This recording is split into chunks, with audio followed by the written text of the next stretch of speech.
분명히 졸리는 것 같은데 도무지 잠을 자지 않는다고 하소연하는 양육자들 정말 많잖아요. 근데 아이들은 어른보다 이런 경향이 좀 더 많아요.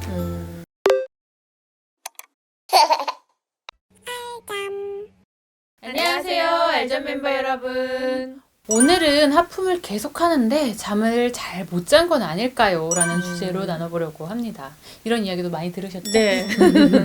우리 아기가 잠을 충분하게 잘 잤는지 못 잤는지 판단하기 너무 어렵기도 하고 또 계속 하품을 하고 피곤해하는 것 같다면 졸린 것 같은데 또 잠을 계속 거부하고 안 자려고 한다면 어떻게 대처해야 하는지 알자면서 좀 자세히 정리해서 알려드리려고 합니다. 이거 정말 좋은 포스팅이 될 것 같습니다. 분명히 졸리는 것 같은데 도무지 잠을 자지 않는다고 하소연하는 양육자들 정말 많잖아요. 네. 맞아요. 아기 하품하는 모습 생각만 해도 너무 귀엽고 예쁘잖아요. 그리고 곧 잠을 잘 것 같다라는 기대가 생기지만 실제로 그렇지 않는 경우들도 많더라고요. 소장님, 잠이 부족한 어린아이들이 어른과는 좀 다른 특이한 증상을 보이는데 어떤 증상이 있을까요? 우리는 잠이 부족하면 정말 피곤하고 아무 때나 졸리잖아요. 네. 그렇지만 너무 피곤해서 오히려 잠이 들지 않는 일도 있죠. 네, 그런 네, 경험 있으시죠? 있어요. 저는 정말 잘 그래요. 근데 아이들은 어른보다 이런 경향이 좀 더 많아요. 너무 피곤하면 짜증은 엄청 내면서도 또 오히려 방방거리고 또 부산해지기까지 한단 말이죠. 특히나 만성적으로 잠이 부족한 아이는 졸리면 하품을 하고 움직임이 줄어드는 것이 아니라 투정을 부리거나 흥분 상태가 돼요. 이게 스트레스 호르몬, 각성 호르몬 분비 때문에 그렇거든요. 네. 그래서 만약에 아이가 낮에 짜증이 매우 많은 편이고 잘 시간이 넘을수록 흥분도가 높은 것 같다면 수면 시간이 부족할 가능성이 높다고 생각해야 합니다. 그러면 이렇게 잠이 부족해서 흥분된 아이들을 재우려면 정말 오랜 시간 씨름을 해야 할 수 있겠어요. 그러다가 잠을 또 강요하다 보면 또 잠거부가 생기고 이런 악순환이 될 수 있겠고요. 그래서 잠 타이밍을 놓치면 잠투정이 심해지고 또 그러다 보니 재우는 일 자체가 너무 어려워진다라는 이야기를 많이 들을 수 있었던 것 같아요.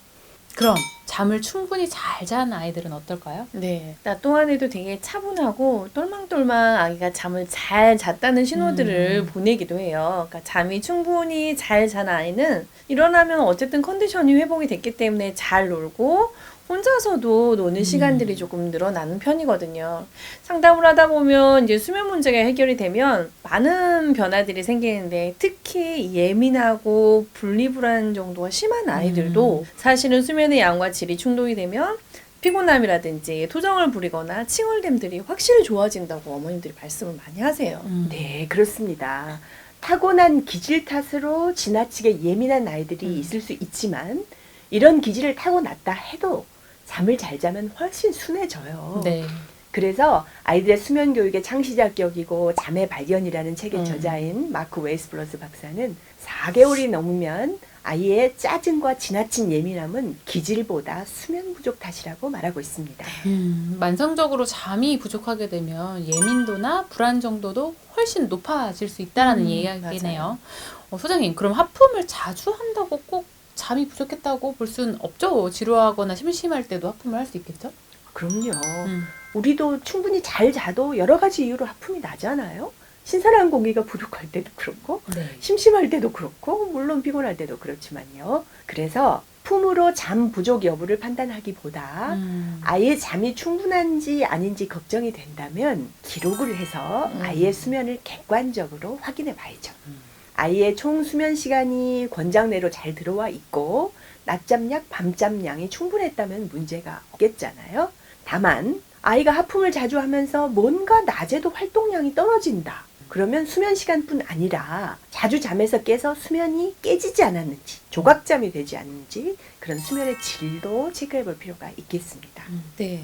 소장님께서 말씀하신 것처럼 기록을 해보면 너무 좋을 텐데 이럴 때 저희 알잠 앱을 사용하시면 굉장히 도움이 많이 되실 거예요.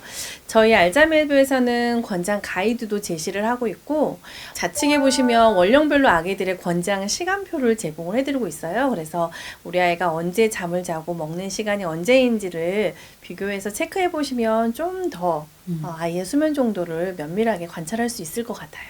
잠이 부족한 이유 중에 가장 많은 경우가 가정 환경이나 어쩔 수 없이 아이를 밤 늦게 재우는 경우, 뭐 11시나 12시 사이에 재우는 경우들을 꽤나 많이 만날 수 있는데 이럴 경우에는 어떻게 해야 할까요? 일단 이해하셔야 될 것이 음. 시간이 늦을수록 재우기가 어려운 것이 잠에서 깬 지 오래될수록 또 밤이 늦을수록 각성 호르몬과 흥분 호르몬인 교감신경 호르몬 분비가 네. 많아진다. 그래서 재우기가 어려운 게 사실이다. 이 점을 꼭 이해를 하셔야 돼요. 또 늦게 재울수록 재우기 어려울 뿐만 아니라 밤에도 자주 깰 가능성이 훨씬 더 높아지거든요. 만약에 늘 이렇게 재운다면 밤 수면의 질이 떨어지면서 결국 낮잠까지 영향을 주게 되어서 총체적 난국에 빠질 수 있어요. 만약에 어쩔 수 없는 이유로 재우는 시간이 늦어져 버렸다면 흥분을 가라앉히는 시간을, 즉 수면 의식 시간 같은 것을 훨씬 더 차분히 좀 더 길게 잡아야 재울 수가 있고요. 혹시 주중에는 어쩔 수 없는 이유 때문에 그런다면 주말에라도 좀 더 많이 재우는 것, 이것도 약간은 도움이 될 수 있겠습니다. 좋은 포인트네요. 주말에라도 좀 몰아서 재우는 네. 것도 도움이 될 수 있다라는 말씀이고. 아이들마다 필요로 하는 잠 시간이 사실 많이 다르긴 해요. 그래서 아이마다 필요한 잠 시간을 체크해 보려면 적어보는 수밖에 없는 것 같아요. 3일 정도 적어보고 그 양이 권장보다 너무 부족하다면 그 양을 채워줘야 하거든요. 아니면 권장보다 반대로 너무 길다면 밤에 필요한 시간에 숙면을 못 취할 수도 있어요. 낮에 너무 많은 양을 자고 네. 있기 때문에. 그렇기 때문에 꼭 알자맵이나 아니면 다른 수유 앱을 통해서 3일간 아이의 데이터를 꼭 입력해서 한번 권장과 비교해보는 시간을 때때로 가져보시는 것이 필요할 것으로 보입니다. 육아를 조금 더 객관적으로 과학적으로 바라보고 싶으시다면 좋아요와 구독을 눌러주세요. 꿀잠은 알잠!